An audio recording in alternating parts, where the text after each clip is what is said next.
ఎక్కువసేపు ఏం వాడా ఒక పల్లవి ఒక శరణం ఒకటే ముచ్చట. చాలామంది విప్లవం పని అయిపోయింది, ఇక విప్లవం ఉండదు అనేటువంటి అపోహ. బిడ్డను కనడం మానేసినప్పుడు మాత్రమే ఈ భూమి మీద విప్లవం ఆగిపోతుంది. ఈ విషయం మరి రాజ్యానికి ఎందుకు అర్థమైతే లేదో తెలియదు, కానీ ఒక మనిషిలో సంఘర్షణ ఉన్నంతకాలం విప్లవం అనేది ఉంటుంది. కాబట్టి కోట్లాది మంది తల్లుల కడుపు కొత్త ఎట్లుంటుంది అనేది ఒక చిన్న పాట రూపంలో చెప్తా. మా పల్లె ఎద నిండా దుఃఖం, కొండ కోనల్లో పారేటి రక్తం. మా పల్లె ఎద నిండా దుఃఖం, కడుపారా నిను గంటి కొడుక నన్ను వదిలిపోయినావా ప్రజల కొరకు. కడుపారా నిను గంటి కొడుక నన్ను వదిలిపోయినావా ప్రజల కొరకు. నేను చచ్చిపోయినా నువ్వు రాకు, అడవి తల్లిని అనాథ చెయ్యకు. ఇది సుఖరాం నర్సే అంటున్న మాట కాదు. 9 నెలలు మోసి ఒక బిడ్డను కంటున్నప్పుడు భూకంపం వచ్చినటువంటి నొప్పులను తీసి బిడ్డకి జన్మనిచ్చేటువంటి తల్లికి తెలుసు పురిటి నొప్పుల బాధ. కానీ ఈ పుడమి నొప్పులు ఈ హనుమంతన్నకి ఎట్లేరుక, ఈ ఇడ్మాకి ఎట్లేరుక, ఈ నంబాల కేశవరావుకి ఎట్లేరుక. పురిటి నొప్పుల బాధ నాకు తెలుసు, ఈ పుడమి నొప్పుల బాధ నీకెట్లా తెలుసు. గొప్ప మనసెట్ట వచ్చింది కొడుక, అయ్యో ఎవరొస్తారయ్యా మీ వెనక. ఎవ్వరు రారు. చచ్చిపోతే ముఖం చూస్తందుకు కూడా, చచ్చిపోతే ముఖం చూస్తందుకు కూడా ముఖాన్ని సాటేసుకొని తిరుగుతున్నటువంటి సమాజంలో మనం బతుకున్నాం. సిగ్గుతో తలదించుకోవాలి. చచ్చిన శవాలను చూస్తందుకు కూడా భయపడుతున్నాం మనం. మనకి బతుకులేనా? గొప్ప మనసెట్ట వచ్చింది కొడుక, అయ్యో ఎవరొస్తారయ్యా మీ వెనక. స్వార్థాల లోకము సత్యమాకేందని, స్వార్థాల లోకము సత్యమాకేందని సచ్చి బతుకుతున్నారయ్యా. ఈ బతుకున్న పీలిగల బతుకు తెరువు కొరకు బంధువుకును వదలకయ్యా. నా కొడుకు చచ్చిపోయినా పర్వాలేదు, కానీ మానవ సమాజం సుభిక్షంగా స్వేచ్ఛగా జీవించాలంటే ఇక్కడ అడవి ఉండాలి, ఇక్కడ అడవి బతుకుండాలి అనేటువంటి ఒక తల్లి ఆ గర్భశోకం. చీకటైతుందంటే కొడుక, అయ్యో ఇల్లు చేరేది నీ నడక. ఆ అడివంతా చీకటే నాట, సాబు ఎదురుంగా నడిసొస్తాదాట. ఏమి ధైర్యం అయ్యా ఎవరి కొరకు నడక, అయినొల్ల నెడబాసి పోరు బాట. ఆ టైంలో తల్లి ఒక మాట అంటది, నువ్వు తండ్రివై నా కొడుక ననుగంటే నీ ఏలు పట్టుకొని నేనొత్తు అన్నాలేంట. అంటే ఆ తల్లికి ఉన్నటువంటి గర్భశోకం అమిత్ షాకి తెలియదు కదా, మోడీకి తెలియదు కదా. అందుకే ఇవి మారణ హోమాలు పెద్ద పెద్ద రిచర్లు చాలామంది ఇస్తుంటారు. అది అంతా ఏమనంటే, ఎరజేసి ఎంటబడి వేటాడే సర్కారు యమని సంపద కొరకు ఈ కాల్చివేతలు.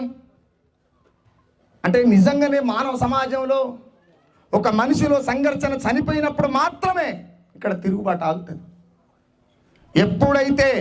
ఎప్పుడైతే సమస్య విపరీతమవుతుందో, విప్లవానికి పురుడు పోస్తున్నది రాజ్యమే అనేటువంటి గుణాన్ని మనం పసిగట్టగలిగితే, విప్లవాలను పుట్టిస్తున్నది రాజ్యమే, విప్లవాలని అణిచేస్తున్నది రాజ్యమే. ఎందుకంటే వాళ్ళ పబ్బాలు గడగాలి కాబట్టి. నిజంగానే ప్రాణం ఇవ్వడం అంటే ప్రమాణం చేసినంత సుతారం కాదే అంటాడు కార్ల్ మార్క్స్. ప్రాణం ఇవ్వడం అంటే ప్రమాణం చేసినంత సుతారం కాదయ్యా అంటాడు కార్ల్ మార్క్స్. కానీ మన కోసం రాలిపోతున్నటువంటి మనుషుల మరణాలని కనీసం వాళ్ళ ముఖాలను చూస్తేందుకు కూడా మన చేతన అవుతుందంటే అయితే లేదు అంటే నిజంగా మనం బతికున్నామా లేకపోతే బతికున్న పీనగలమా అనేటువంటి సందర్భాన్ని మనకు మనం వేసుకోవాల్సినటువంటి ప్రశ్న. చాలా విచిత్రం అనిపిస్తుంది.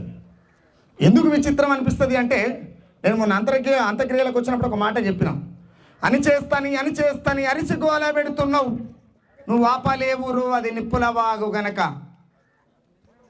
ఎందుకు నేను ఆ మాట అన్నా అంటే, ఒక తల్లి బిడ్డను కానీ సందర్భాన్ని ఆపేసినప్పుడు మాత్రమే విప్లవం ఆగిపోతుంది అనేటువంటి ఆ చిన్న మాట నా మైండ్కు తట్టింది కాబట్టినే నేను ఆ మాట అనగలిగిన. అంతకుమించి పెద్ద ఉద్దేశం ఏం లేదు. ఇకపోతే అనేక మంది కమ్యూనిస్టులు ఉన్నారు, అనేక కమ్యూనిస్టు పార్టీలు ఉన్నాయి.